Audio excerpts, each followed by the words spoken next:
La mascarade. Nous avons Zelensky qui implore la Russie de respecter la déclaration finale du supposé sommet de paix et de se joindre aux négociations pour mettre fin à la guerre, exprimant son désir de paix.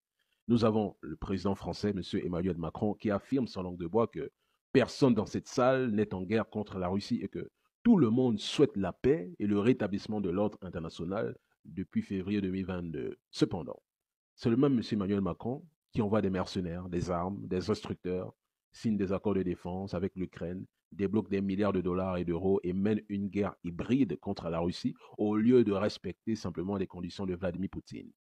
Nous avons la première ministre italienne, Meloni, dans un élan d'enthousiasme, déclare que si la Russie n'accepte pas les termes du sommet de la paix, eh bien, ils la forceront à capituler ou à se rendre, alors que l'Union européenne est en difficulté et que l'Italie de Meloni continue de commercer avec la Russie malgré les sanctions imposées.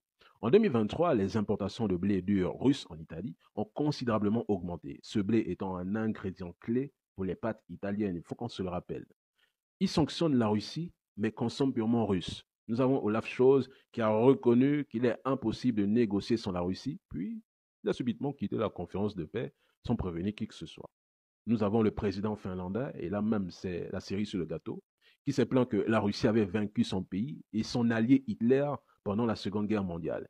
Et quand il l'a dit, il a été ovationné après ses déclarations. Ah oui, il a été ovationné pour avoir dit que l'URSS a vaincu Hitler.